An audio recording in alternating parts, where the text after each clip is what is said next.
The rhetorical situation. In order to further explain the components of the rhetorical situation according to Grant-Davie, I will attempt to apply them on an ad, which is an ideal medium for studying rhetorical strategies for many reasons, chief among which is the fact that it is first and foremost a persuasive artifact, whose message usually boils down to please buy or support our product or idea.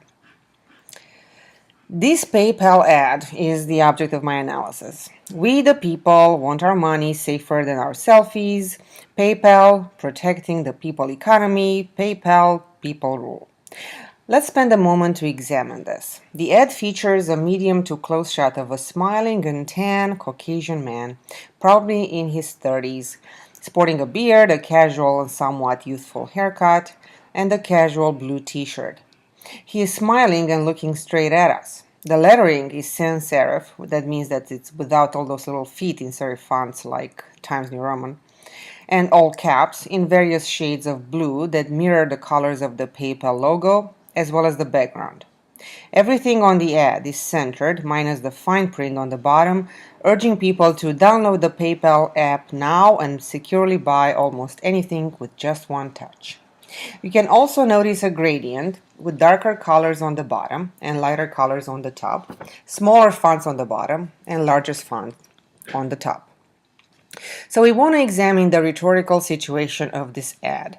First, let's see what is advertised. So that's an online payment service where I can tell you that the ad has appeared in multiple newspapers and when, basically this past week of September 15, 2014.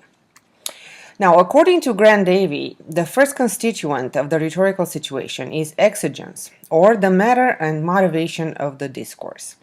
What prompted this ad, in other words? To get to the bottom of the matter, Grant-Davie suggests a series of questions borrowed from stasis theory and used to determine, in a systematic manner, what is going on in a particular situation. The first question we need to ask, therefore, is what is the discourse about? In our case, the ad is ostensibly about PayPal and encouraging people to use PayPal to pay for their online or mobile transactions. But of course, Grant-Davie says, this is just the first layer of meaning. More fundamental issues are at stake. We should ask not just what the discourse is about, but what values are at stake. What fundamental issues are represented by the topic of the discourse? Some of those values stare us right in the faces. We the people, the largest, most visible part of the text of the ad, is immediately recognizable as the beginning of the Constitution. Immediately, PayPal wants the audience, that's you, or me, to identify as American, patriotic, and exhibiting an affinity with all the other values we typically associate with the Constitution and the Founding Fathers: democracy, freedom, independence, pursuit of liberty, and so forth. We'll return to the issue of audience in a little bit. Another prominent value implied is that of financial security and safety. Thus, populism, textually emphasized through we the people, people economy, and people rule, and security, emphasized through safer, protecting, and securely, are the dominant values here. In fact, PayPal wants to be associated with these two values and be seen as the safest, most popular way of conducting financial transactions. The next question on the list is, why is the discourse needed? This aspect of exigence is, according to Grant-Davie, closely related to the notion of kairos, or the right or opportune time to speak or write. The timing of this ad is in fact crucial. If you follow the tech news, you probably have an inkling of what this is about. If you don't do that, though, you've probably followed gossip news this past few weeks, and you're familiar with the great nude leak of 2014 when celebrities, mostly nude pictures and selfies, were stolen and leaked on the internet in a flagrant violation of their privacy. It was a hotly debated issue in the late summer of 2014. So the ad actually references that incident when it claims that we want our money safer than our selfies. That is in fact the PayPal promise, safety. But there's another subtext here. Who was responsible for that leak? Well, apart from the ill-meaning hackers. Fingers were pointed back then at Apple Cloud, where most of these pictures were backed up. All of a sudden, the timing of this ad makes sense. The previous week of September 10, 2014, Apple had revealed its newest products, Apple 6, 6 Plus, Apple Watch, and if you paid enough attention, Apple Pay, which promises to be a clear competitor to PayPal. Although Apple Pay is not yet released, PayPal is using the ad as a preemptive strike against it, suggesting that the company that allowed the great selfie leak of 2014 cannot be trusted with your money. Whether this is true or not, and whether Apple Cloud, and by extension Apple the company, was really to blame for the leak is outside the scope of this analysis for now, although they are fascinating issues to delve into. So this is the fundamental motivation of this ad, the threat from competitors, hence the timing. This is a pretty compelling exigence for a lot of ads that claim that their products are superior to competing brands. Finally, Grant-Davie urges us to ask, what is the discourse trying to accomplish? Or how is the audience supposed to react to discourse? The ad urges you to use only PayPal and forget about any Apple digital wallet products. The bigger goal, as you may easily surmise, is to maximize profit by dominating a certain corner of the market. To get there, PayPal denigrates its competition. Hey, whoever said negative advertising doesn't work? You notice that more values appear to be entangled in this ad than we initially thought. For example, fear and loathing. Preying on people's fears is a typical feature of negative advertising. Let's turn our attention now to rhetors, the second element of the rhetorical situation. They are those people, real or imagined, responsible for the discourse and its authorial voice, says Grant-Davie. In other words, who creates and delivers the message? In the case of the ad, the authors are not all that obvious. Who is speaking here? The CEO of the company as an entity, the advertising agency, the particular team in charge with this campaign, the copywriter on the creative team, the graphic designer, the actor hired to provide the headshot. What are we to make of the first person used in the copy? Is the ad in fact putting words in our mouth?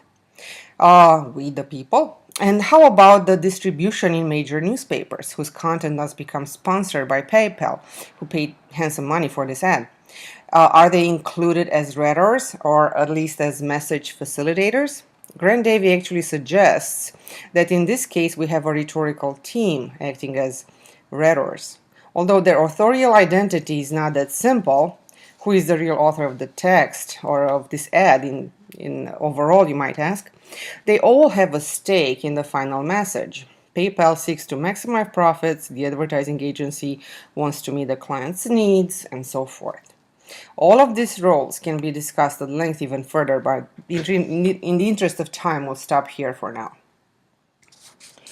The third constituent of the rhetorical situation is the audience or audiences, or those people, real or imagined, with whom rhetors negotiate through discourse to achieve rhetorical objectives. An obvious audience in this case would be the readers of the newspapers in which this ad ran. But even then, you'd find that the audience of, say, the New York Times differs somewhat from the audience of Wall Street Journal. The former leans liberal and the latter leans conservative, and that's just one of the differences. However, they would have one thing in common. They value their financial security. Grant-Davie discusses many distinctions between the types of audiences a rhetor addresses. For the sake of brevity, let's just divide them using Ede and Lunsford's terms into audiences addressed, which is the real audience spoke to, in this case whoever happens to read the ad, mostly the actual newspaper readers, and audience invoked, which is the audience the author has in mind, and the roles suggested by the discourse itself. In this case, a person who values safety in his financial transactions. Furthermore, Grant-Davie, following a suggestion from Park, urges us to ask how a discourse defines and creates context for readers. In the case of the ad, we have a visual construct of the type of audience we are asked to identify with. The Caucasian, young but not too young, friendly, healthy, well-groomed, casual man who is smiling at us. We are in fact invited to sympathize and fraternize with this PayPal user and of course be like him. Note that the advertisers did not choose an, for example, overweight elderly Asian woman to illustrate the ad. And the choice of clothes was deliberate as well. The color of his t-shirt makes him part of the PayPal family instantly. That's an example of visual rhetoric at work. This is the ideal audience invoked here, a financially secure male that typifies the generic American, a notion that we're reminded with the "We the People" slogan, as well as the use of first-person point of view in the copy of the ad. The "We the People" slogan suggests this is the image of the general, typical, or ideal American. Furthermore, the roles of the rhetor and audience, Grant-Davie suggests, are dynamic and interdependent. The audience does not blindly follow the lead of the rhetor, but brings its own experience, history, and preferences to how a message is interpreted. Finally, the last constituent of the rhetorical situation is constraints, or factors in the situation's context that may affect the achievement of the rhetorical objectives. These constraints, Grant-Davie argues, can be positive or negative. He defines constraints as all factors in the situation that may lead the audience to be either more or less sympathetic to the discourse, and that may therefore influence the rhetor's response to the situation. Can you think of some of the positive and negative constraints in the context of this ad? For example, one constraint would be the medium. Most newspapers are published in black and white. Will this ad have the same effect if the colors are not used? Since all newspapers have websites, however, we should assume that the digital version of this ad is fully colorized. The size of the ad and resolution also usually have an impact. Contrast, for example, a full-page color version of this ad in high-res with a small and somewhat blurry black and white version of it. Not the same, right? Other obvious constraints are where the ad is run. In American newspapers, not say French ones, printed in English as opposed to say Spanish or Vietnamese. Then there's the question of timing, which is crucial given the reference to the selfie leak and the new iPhone announcements. This is another constraint that the rhetor has to respond to quickly. Now, will the ad have the desired effect on its audience? Will the audience understand the context and the thinly veiled attack on Apple? This will depend on who the viewer is and on when and where he or she is exposed to the ad. A year or even a month from now, the ad will probably lose much of its meaning and immediacy. Someone who is not familiar with the recent Apple announcements or with the selfie leak is also not likely to understand the message. A non-American may also respond differently to the "We the People" reference. An Apple aficionado may not take kindly to this ad, while a Windows user may not care either way, and so on. The effectiveness of the ad will probably not be immediately apparent, although the marketing department of PayPal surely has a plan in place to assess it. As you can see from this brief discussion, the rhetorical situation surrounding any message can be fairly complex, and we've only scratched the surface here. For example, what role does the mythology surrounding Apple as a uniquely American innovator, a symbol of American ingenuity and success, play in the reception of this ad? What about attitudes surrounding online financial transactions? What are the economic implications of Apple Pay, something that is still obscure at this point? And what about the visual rhetoric of the ad, which we've just hinted at? The choice of fonts and size, of color and background, of placement of elements on the page, etc. This was a rather abbreviated example of these concepts at work. I hope it helped you understand them a little better, or at least get you started in the right direction.